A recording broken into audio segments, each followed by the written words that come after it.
আজ ভগবানের ভোগের থালায় ছিল অন্ন, কমলালেবু, মিষ্টান্ন, ছোলার শাক, কচু দিয়ে আলু দিয়ে তরকারি। ভোগ নিবেদনের পরে ভগবানের আরতি করে নিলাম।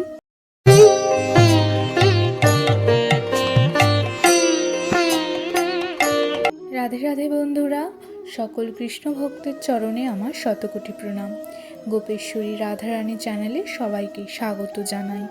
বন্ধুরা, আজ আমি শেয়ার করব মান কচুর রেসিপি, যেটা আমার ভগবানের খুব প্রিয়, অতি প্রিয় একটি খাবার। আমি কিভাবে সেটা রান্না করে ভগবানকে নিবেদন করেছি। প্রথমেই বলি, আজ ভগবানের জন্য যে মান কচুটা রান্না করা হচ্ছে সেটা আমাদের বাড়িতেই হয়েছে, বাড়ির বাগানে হয়েছে। কচুটি বাগান থেকে তুলে পরিষ্কার করে জলে ধুয়ে নেওয়া হয়েছে, তারপর একটি সাইজে বানিয়ে নেওয়া হচ্ছে। তো এবার বলি, আজ ভগবানের জন্য মান কচুর রেসিপি, কিভাবে মান কচু রান্না করে ভগবানকে নিবেদন করলাম। বানিয়ে নেওয়া মান কচুগুলো ভালো করে জলে ধুয়ে নেওয়ার পর গ্যাসে কড়াই বসিয়ে দিলাম।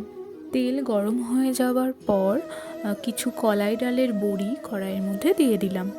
বড়িগুলি ভাজা ভাজা হয়ে গেলে, একটু লাল লাল হয়ে গেলে তুলে নিলাম। বড়ি ভেজে তুলে নেওয়ার পর আবার কড়াইতে পরিমাণ মতো তেল দিয়ে, তেলটা গরম হয়ে গেলে তার মধ্যে ফোড়ন দেওয়া হলো। এখানে আমি 5 ফোড়ন, জিরা এবং কাঁচা লঙ্কা ফোড়ন দিয়েছি। তারপর আগে থেকে বানিয়ে ধুয়ে রাখা কচুগুলো কড়াইয়ের মধ্যে দিয়ে দিলাম। কচুগুলো সামান্য ভাজা ভাজা হলে তার মধ্যে পরিমাণ মতন হলুদ গুঁড়ো এবং লবণ দিয়ে দিলাম। এবার ভালো করে নাড়াচাড়া করে কচুটা ভেজে নেব। কচুটা অনেকটা পরিমাণে ভাজা হয়ে গেলে আগের থেকে ভেজে রাখা বড়িগুলো, কলাইয়ের ডালের বড়িগুলো কচুর মধ্যে দিয়ে দেবো। তারপর আরেকটু ভালোভাবে নাড়াচাড়া করে ভেজে নেব। যখন দেখব ভাজাগুলো ভালোভাবে হয়ে গেছে, তখন পরিমাণ মতন জল কচুর মধ্যে দিয়ে দিলাম। জল ঢালার পর ভালো করে একটু নাড়াচাড়া করে তাতে স্বাদ মতন কয়েক দানা চিনি দিয়ে দিলাম। আমরা একটু মিষ্টি মিষ্টি তরকারি পছন্দ করি, তাই একটু চিনি দিলাম। আপনারা যদি মিষ্টি না পছন্দ করেন তাহলে চিনিটাকে অ্যাভয়েড করতে পারেন। ভালো করে নাড়িয়ে ঢাকা চাপা দিয়ে দিলাম, যাতে তাড়াতাড়ি কচুটা ফুটে যায় এবং সেদ্ধ হয়ে যায়। 10 মিনিট পর ঢাকা চাপা খুলে দেখব কচু ভালোই সেদ্ধ হয়ে গেছে।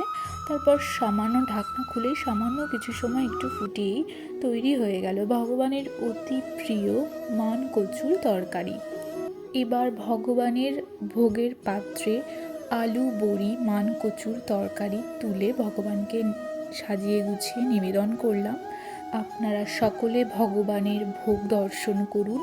আজকে ভগবানের ভোগের থালায় ছিল অন্ন, ফলের মধ্যে ছিল কমলা লেবু, আর ছিল ছোলার শাক, আলু বড়ি কচু দিয়ে তরকারি, আর ছিল মিষ্টান্ন অর্থাৎ পায়েস, গুড়ের পায়েস। ভোগ নিবেদনের পর ভগবানের আরতি করলাম। আপনারা সবাই ভগবানের ভোগ দর্শন করুন, ভোগ দর্শনে দুর্ভোগ কাটে। আমার এই ভিডিওটি ভালো লাগলে আপনারা আমার পাশে থাকবেন, লাইক করবেন, শেয়ার করবেন এবং সাবস্ক্রাইব করবেন। রাধে রাধে, জয় গোপাল।